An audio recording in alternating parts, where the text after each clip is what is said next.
Hey guys, today's topics: fat loss, muscle gain, and how less is more.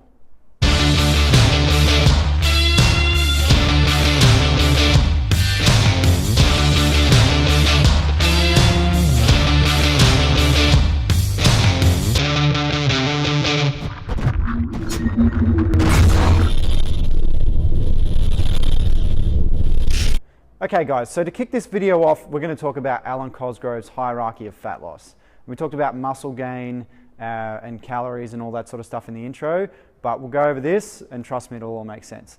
So let's say you want to lose fat, which I'd say for most of us, losing fat's not a bad thing.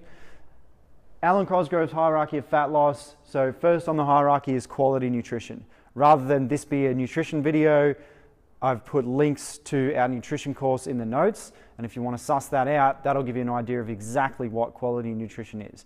So let's just assume you've got that sorted. Quality nutrition is your base, and if you have a good foundation of quality nutrition, then you can build anything. If your foundation is poor, then you're in trouble. So I want to lose fat. First, quality nutrition. Secondly, I want to do activities that burn calories during exercise, raise my metabolism for a 24-hour period, and build lean muscle mass so that raises my metabolism for an extended period of time, so like months or years to come. Third or second on the list of sort of activities is I want to do activities that burn calories during and raise my metabolism for a 24-hour period after. And then things that I don't necessarily want to prioritize are activities that only burn calories during that activity. So that would be like a 30 to 45 minute jog. So let's talk about the different types of exercises and how we can maximize this type of exercise, so before, during, after, and long into the future as far as calorie burning goes, and sort of minimize the ones that I'm only burning calories during. We'll use running as an example for most of these because it's an easy thing to relate to. So on the bottom of the scale, so things I don't want to prioritize, and again, this is if I'm going after fat loss. If you have a type of training that you enjoy, or you're training for a specific event, or you're an endurance athlete, then it's going to pay to do endurance events. But what I'm talking about here is the old school thinking is if I want to lose fat, I do a shitload of cardio on a sort of high carb diet, which simply isn't the case. I want to quality nutrition, so meats and veg, nuts and seeds, some fruit, little starch, no sugar, and I want to do activities that burn calories during, after, and long into the future, so I'm gaining muscle. So, steady state, low intensity aerobic exercise. This is something like a 30 to 45 minute jog. So let's talk in terms of calories, right? So if when I do my 30 to 45 minute jog, I burn 200 calories versus somebody else who does a 7-minute workout at a super intense rate that includes things like weights or gymnastics as well as running and stuff like that. And they only burn 30 calories during their exercise. Then, common sense would sort of say, well, I guess the steady state aerobic exercise is better than this 7-minute one because I didn't burn as many calories while I was doing it. That's actually not the case. When I do a 30 to 45 minute steady state jog, I burn calories during, so that's this one here. Once the jog's over, after a short period of recovery, I don't burn any more calories. Whereas with the 7-minute workout, I've dug myself into such a metabolic deficit that my body's trying to recover, therefore it's going to burn 20 to 30 more calories per hour for a 24-hour period. So you're looking at anywhere between 600 and 700 extra calories. So now you're looking at 700 calories versus 200 calories. So that's where you can kind of get confused with, oh, I had this awesome workout, it went for an hour, we kept moving the whole time, it was great, I burned 200 calories. That's awesome. Again, if it's something you enjoy, but if fat loss is your goal, that might not be the best way to go about it.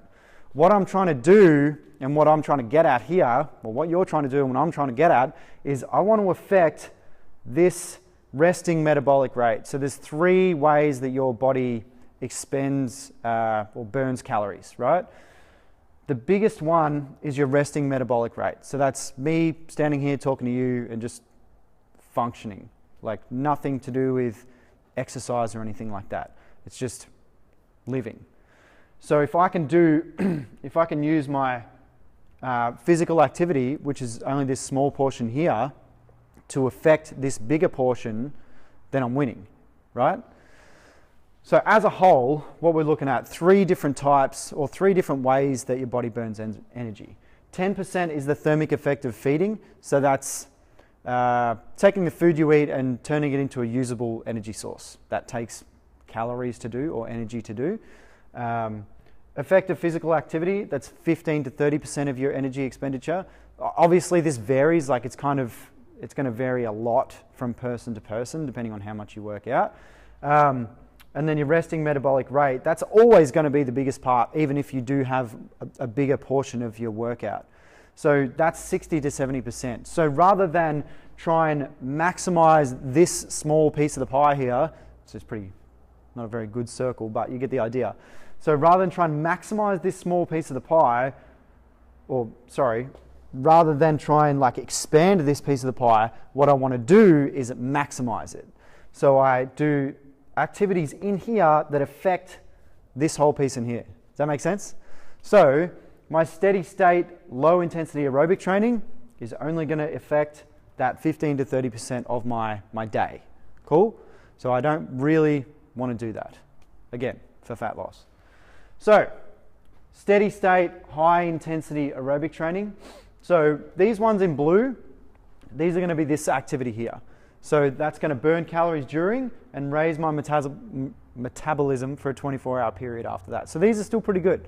So we'll go over those. So if I go, let's go 4. So let's call 4, using running, because it's just a nice easy example, 5Ks, but at a race pace. So 5Ks, like balls to the wall, I'm going hard. It's not that, I'm not doing a steady state 5K run. Like after I do this 5Ks, I'm on the floor.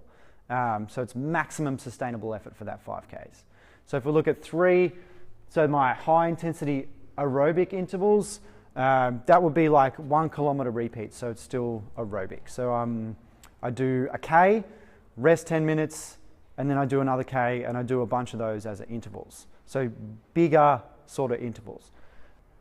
So number 2, high intensity anaerobic interval training.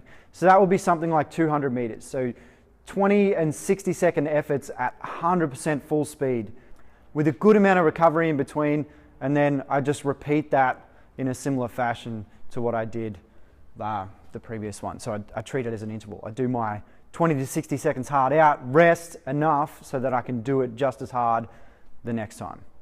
So all these 3 in blue, they're good to go. I go high intensity anaerobic, high intensity aerobic, steady state, high intensity aerobic. So they're great, but they're not going to build muscle and they're not going to raise my metabolism for days, weeks, months, years into the future. What you'll want to do there is metabolic resistance training. Talking about CrossFit there. So something like a Metcon or circuit training, lifting weights with short breaks, or as short as break as possible. So what am I getting at with all this? Basically what I'm trying to get at is building muscle is a good thing if you want to lose weight. There's that myth that lifting weights makes women bulky. It's simply not the case.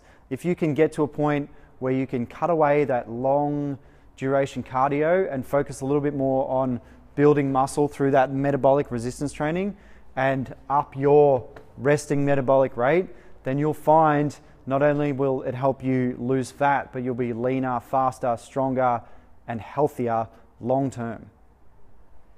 All right, guys, I hope that helps dispel the old 10 hours of cardio is better than picking up a barbell. If I've left anything off, feel free to put your questions in the comments and I'll answer them as best I can.